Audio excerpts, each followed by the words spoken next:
اب یہ عاجز اپنا بیان سمیٹ رہا ہے اور اپنے اختتام پر پہنچ رہا ہے، جس کا آپ سب کو شدید انتظار تھا کہ حضرت والد صاحب نے سلوک میں کیا سیکھا،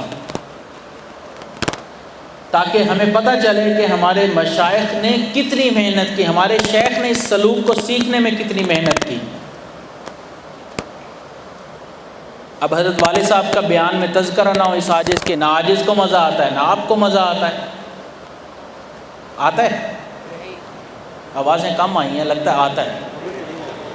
بہرحال اس لیے کہا کہ میں خانہ حضرت سے میرا جی نہیں بھرتا، پرکیف عبادت سے میرا جی نہیں بھرتا، اے کاش کہ مرشد کی معیت ہو دوامی، اس عارضی صحبت سے میرا جی نہیں بھرتا، بٹتی ہے جو ہر آن یہاں دولت عرفان، اس مال غنیمت سے میرا جی نہیں بھرتا، عاشق کو تو درکار ہے الطاف مسلسل، ایک چشم عنایت سے میرا جی نہیں بھرتا، پلکوں کا جھپکنا بھی گراں بار ہے مجھ پر، مرشد کی زیارت سے میرا جی نہیں بھرتا، تو نے ہی سکھائی ہے مجھے حمد خدا کی، جب ہی تیری مدحت سے میرا جی نہیں بھرتا۔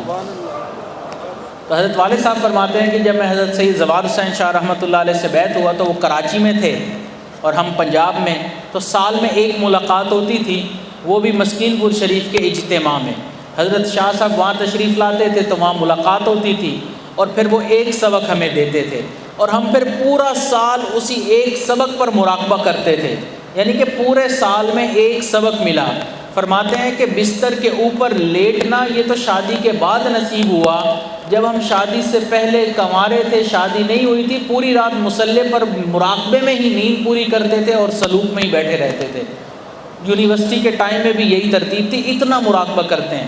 فرماتے ہیں یونیورسٹی میں جب چھٹی کا دن ہوتا تھا، اتوار کا دن، تو ہم دعا کرتے تھے کہ یا اللہ آج چھٹی کا دن ہے، میں مراقبہ کرنے کے لیے بیٹھ رہا ہوں، تو اب یہ دعا ہے کہ کوئی تنگ کرنے والا نہ آ جائے، کوئی رشتہ دار نہ آ جائے، کوئی دوست نہ آ جائے۔ اور اس کے بعد فرماتے ہیں کہ میں 3 گھنٹے بغیر ہلے مراقبہ کیا کرتا تھا، یعنی کہ اپنے جسم کو حرکت نہیں دینی، تاکہ میرے جسم پر اور نفس پر میرا کنٹرول ہو۔ مجاہدے میں آئے گا تو یہ نفس کنٹرول میں آئے گا۔ 3 گھنٹے میں مراقبے میں اس طرح بیٹھتا تھا۔ تو ایک دن میں نے پوچھ لیا اگر 2 گھنٹے اور 59 منٹ پر انگلی ہل گئی تو پھر کیا کرتے تھے؟ فرمایا پھر دوبارہ 3 گھنٹے کیا کرتا تھا۔ تو اتنا مجاہدہ کر کے ابتدائی اسباق میں فرمایا کہ ہم محنت کرتے تھے۔ تو 10 سال حضرت شاہ صاحب سے بیعت رہے، اور حضرت شاہ صاحب رحمۃ اللہ علیہ سے ان 10 سالوں میں صرف 12 اسباق طے ہوئے، بلکہ ایک مرتبہ حضرت سید زوال حسین شاہ رحمۃ اللہ علیہ نے اپنے شیخ حضرت خواجہ محمد سعید رحمۃ اللہ علیہ کے فرزند ارجمند سے فرمایا کہ جھنگ کا ایک نوجوان ہے جس کا نام ذوالفقار احمد ہے، اس کو میں جو سبق دیتا ہوں میں سبق بعد میں دیتا ہوں، اس کے اوپر اس سبق کی کیفیات پہلے سے وارد ہو چکی ہوتی ہیں۔ تو حضرت شاہ صاحب کی جب وفات ہوئی تو اس وقت مشاربات کے اسباق چل رہے تھے، تو حضرت مرشد عالم رحمۃ اللہ علیہ کو بتایا تو انہوں نے فرمایا کہ حضرت شاہ صاحب ایک کامل بزرگ تھے، چاہیے تو یہ کہ جہاں تک انہوں نے اسباق کروا دیے میں اس کے آگے کرواؤں، لیکن یہ مشاربات کے اسباق اور تحلیل کے اسباق اہمیت کے حامل ہیں، تو میں چاہتا ہوں آپ نفی اسباق کے اسباق دوبارہ سے شروع کریں۔ تو حضرت والد صاحب کو انہوں نے 8ویں سبق سے دوبارہ اسباق طے کروائے اور 35 تک لے گئے۔ جب 35 اسباق مکمل ہو گئے تو حضرت مرشد عالم رحمۃ اللہ علیہ نے پوچھا اب کیا کرنا ہے؟ عرض کیا کہ حضرت دوبارہ مجھے اسباق طے کروا دیں۔ تو حضرت مرشد عالم سے دوبارہ اسباق طے کیے، تو 2 مرتبہ اسباق طے کیے۔ تو اس عاجز نے پوچھا کہ دوسری مرتبہ طے کرنے کا کیا فائدہ ہوا؟ تو فرمایا ایک فائدہ تو یہ ہوا کہ ابتدائی اسباق جو حضرت مرشد عالم سے مجھے طے نہیں ہوئے تھے وہ بھی ان سے طے ہو گئے، اور سبق پہلے سے زیادہ مضبوط ہو گیا، تو 2 مرتبہ سلوک مکمل ہوا۔ بلکہ حضرت مفتی احمد علی صاحب رحمۃ اللہ علیہ فیصل آباد والے وہ فرماتے تھے، انہوں نے بتایا کہ حضرت مرشد عالم رحمۃ اللہ علیہ نے فرمایا تھا کہ ایک موقع پر کہ میرے 3 خلفاء ایسے ہیں جنہوں نے اسباق اور سلوک میں کمال حاصل کیا جو کسی اور نے نہیں کیا، ایک حافظ ذوالفقار احمد نے، دوسرا حضرت شیخ وجیہ الدین نے، اور تیسرا فرمایا حکیم عبداللطیف صاحب نے۔ فرمایا انہوں نے مجھ سے اسباق سیکھے اور سلوک میں کمال حاصل کر لیا۔ ایک مرتبہ حضرت مرشد عالم رحمۃ اللہ علیہ کے پاس ایک شخص آیا کوئی ذکر قلبی کے بارے میں پوچھنے کے لیے، تو حضرت شیخ صاحب رحمۃ اللہ علیہ، حضرت شیخ وجیہ الدین صاحب اور حضرت والد صاحب بیٹھے تھے، تو حضرت مرشد عالم رحمۃ اللہ علیہ نے اس کے جواب میں فرمایا کہ اس وقت ان دونوں کے دل اللہ کی یاد سے جاری ہوئے ہیں۔ تو شیخ کی تصدیق بھی تھی۔ کہنے والے نے کہا کہ عشق کو پی جا، عشق اتار اندر، تو باقی نہ رہے، رہے بس یار اندر۔ ابھی یہ چند دن پہلے کی بات ہے، اس عاجز نے پوچھا کہ یہ بتائیں کہ اب آپ اس عمر میں اس وقت بھی اپنے اسباق کی دہرائی کرتے ہیں یا نہیں کرتے، کیا ترتیب ہے؟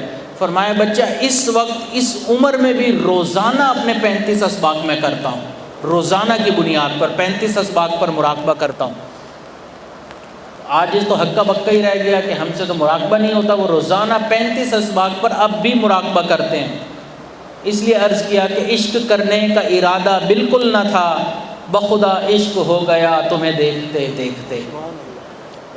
تو اس لیے یہ سلوک سیکھنا پڑتا ہے، جب سیکھیں گے نہیں تو آگے سکھا بھی نہیں سکتے، جب سیکھا نہیں ہوگا تو آگے کیا سکھائیں گے، جب خود نہیں پتہ اسباق کا تو آگے کیا لوگوں کو تلقین کریں گے۔ تو حضرات خلفائے کرام سے گزارش یہ ہے کہ جہاں لوگوں کو نسبت اس سلسلے میں بیعت کرتے ہیں، ابتدائی اسباق بتاتے ہیں، وہیں اپنے سلوک کو مکمل کرنے کی بھی فکر میں رہیں۔ یہ نہیں کہ اب اجازت مل گئی لہٰذا میرا کام ہو گیا، اب اسباق کی کیا ضرورت ہے۔ یہ اسباق لینا جس طرح ایک ذمہ داری ہے، خود مراقبہ کرنا، سلوک میں آگے بڑھنا، اسی طرح سلوک کو بحفاظت آگے پہنچانا بھی ذمہ داری ہے۔ شیخ کے جانے کے بعد پھر کوئی سلوک نہیں سکھاتا ہے، پھر اس وقت ادھر ادھر گھومتے پھرتے رہتے ہیں، کوئی سلوک سکھانے والا مل جائے پھر ملتا نہیں ہے۔ پھر اب لوگ تو آتے ہیں کہ بھئی ہمیں سلوک سکھائیں، اب خود پتہ نہیں ہوتا تو کیا سکھائیں، پھر آگے پیچھے کی اپنی طرف سے اب یہ وظیفہ کر لو، اب یہ کام کر لو، اب یہ کام کر لو۔ تو اس لیے اس سلوک کو باقاعدہ طور پر سیکھیں۔ حضرت مولانا حکیم عبداللطیف رحمۃ اللہ علیہ، حضرت مرشد عالم رحمۃ اللہ علیہ کے خلیفہ تھے، وہ فرماتے ہیں کہ جیسے ہم سب چیزوں کی حفاظت کرتے ہیں، اس سلسلے کی لاج رکھنا اور اس پر کوئی آنچ نہ آنے دینا، اس کی یہ بھی ایک بہت بڑی ذمہ داری ہے۔ وہ فرماتے تھے کہ اس کو کبھی نہ بھلائیں، اس سلوک کے لیے مر جائیں، کٹ جائیں، لٹ جائیں، پیٹ جائیں، لیکن اس نعمت کا ضرور خیال رکھیں کہ جیسے اپنے مشائخ سے سیکھی ہے، من و عن آگے ہی ویسے ہی سکھا دیں۔ اب ظاہری بات ہے اس کے لیے پیر بننے کے بعد مرید بننا ضروری ہے، اور جب مرید بنیں گے تو شیخ کی صحبت میں آنا ضروری ہے، اور وہ ہے ایک مشکل کام۔ اب مشکل کام سے جب گزریں گے نہیں تو سلوک طے نہیں ہوگا۔ تو اس لیے پیر تو بن گئے، اب مرید بننے کی ضرورت ہے۔ تو صحبت میں آئیں، وقت گزاریں تاکہ صحبت سے ہمیں فائدہ حاصل ہو۔ یہ صحبت بہت ضروری ہے۔